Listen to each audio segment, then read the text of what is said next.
Hey, it's Chris. Welcome back. Today's episode will be about eyepieces. Newcomers to astronomy often ask about what eyepieces to choose to get the best out of their brand new scope. And that's understandable because there's an overwhelming variety of eyepieces out there on the market. Therefore, we want to spend this episode on targeting the main principles of eyepieces, their abilities and their limits.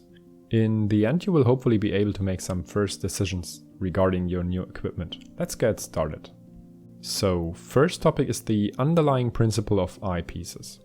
In our first videos about telescopes and light paths, we saw that all variations of telescopes focus light right into one focal point. We can place a sensor right there to get an image of the observed section of the sky, and every star will be projected onto its own little dot on the sensor chip. But our eye has its own little lens and hence doesn't require focused light beams. It needs parallel light beams to enter in order to focus them onto its own little chip, the retina. So in other words, our eyes are little telescopes on their own. In order to see something through a telescope, we therefore need first to revert the first focusing. And we do so simply by placing a second little telescope between our eye and the main scope. This second little tiny telescope is nothing else than our eyepiece and contains a main lens with a given focal length. In order to achieve focus, we need to place the eyepiece in such a way that the focal points of the main scope and the eyepiece intercept. Because only then the parallel light beams will first be focused and then spread out again to pass the lens of the eyepiece and leave the system in parallel light beams again. And only then our eyes can process the light the way they always do. So until this point we were talking about light gathering. Because that's the main purpose of a telescope, to enhance our ability to gather light in the dark. See, with a telescope of 80mm aperture, you collect more than 250 times the amount of light compared to your eye, which has only 5mm aperture.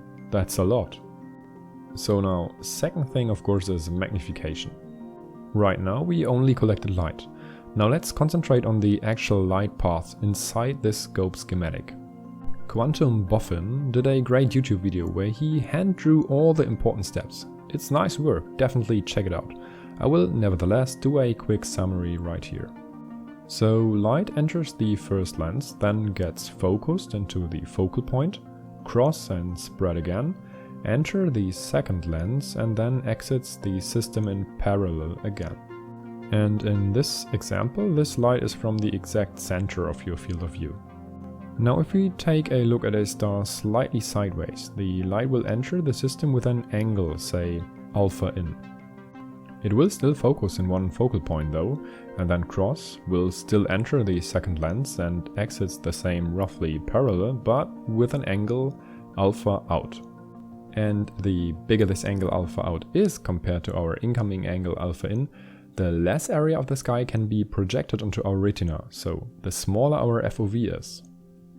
And the smaller the FOV is, the higher we say is the magnification, because you don't see a big chunk of the sky but a tiny fraction of it, still projected onto your entire retina.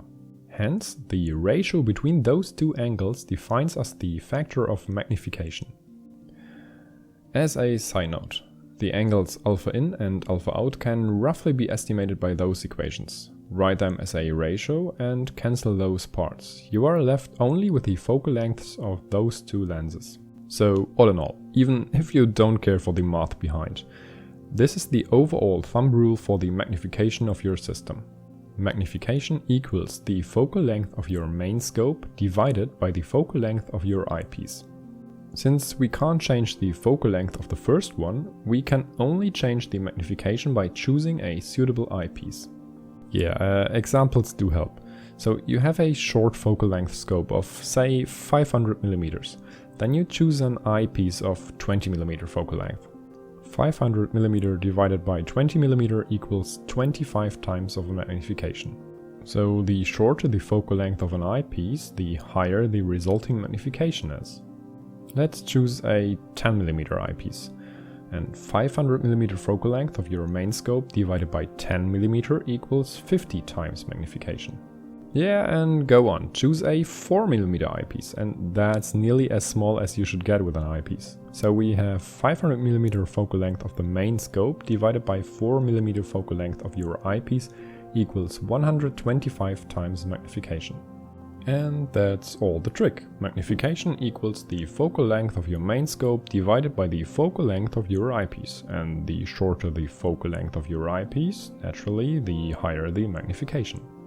Now, can we go all in? Choose a, let's say, 2000mm focal length scope, tripled by additional lensing to, say, 6000mm focal length, and buy a 4mm eyepiece. That will give us like 1500 times magnification. Nice one. But truth is, we can't increase the magnification up to infinity. For a given aperture, plain old physics dictates us an upper limit for optical magnification. The physics behind this targets topics like light pupils and light getting distorted on scope's edges, we call it diffraction, and if we carry it too far we see blurring artifacts in the final image. And all in all we are left with an upper limit for magnification, and that is roughly 2 times the aperture of your scope in millimeters. For my Newtonian scope with 150mm aperture, this means 150 times 2 equals 300 times magnification.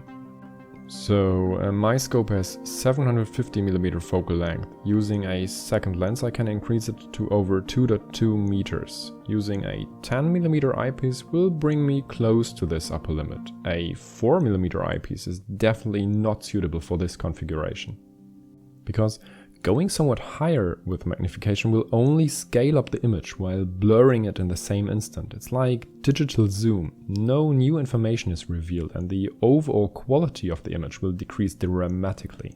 And even so, never use the maximum magnification unless it's the perfect night with perfect planets and perfect air movement, which is 0. And otherwise you will very likely see blurry and wobbly objects, and that's no fun to watch. And here's our cheap drugstore scope for 20 bucks again. It has an aperture of 60mm and claims magnifications over 300 times. Calculating this we conclude the maximum magnification is at best 120. And even to reach 300 times magnification with 750mm focal length we would need a 2.5mm eyepiece. That's ridiculously small. Never buy such a scope, it's simply garbage. So all in all, what eyepieces are there on the market? A lot, and I'm certainly no expert by any means. I'm team imaging only and therefore never use eyepieces very often. But there are a lot, and we will have a look at 3 specifications. A. The different sizes on the market. You will find 1¼ inch eyepieces and 2-inch eyepieces. You must mind those different sizes. Your telescope has a tube to attach the eyepieces. You can use an adapter to use 1¼ inch eyepieces on a 2-inch scope, but normally you wouldn't use it the other way around. Second factor is the field of view. When talking about eyepieces, we talk about 2 different field of views. The first one is the true field of view. This is the area of the sky you can observe. As we saw in the first part of this video, it depends on the focal length of your telescope and your eyepiece together. Second one is the apparent field of view. This is the, how many degrees of your vision the image covers. So these 2 images have the same true field of view. They cover exactly the same area on the sky, but the second is at a higher magnification. And these 2 images have the same focal length, hence the objects inside are of the same size. But the second one here has a bigger apparent field of view, covering more of the area around and therefore not the same true field of view. Yeah, that's a lot, never mind. Just remember, small focal length eyepieces will give you high magnification and vice versa. Magnification has its limits, with 2 times the aperture, and a big apparent field of view is pleasant to look at. Last thing I want to cover are the different underlying designs. You will find A. Keller. This is an eyepiece from Carl Keller, designed in 1849. It's a 3-lens design, quite inexpensive and fairly good in ranges from low to medium powers. Biggest issues are the smaller FOVs and internal reflections. B. Plusls.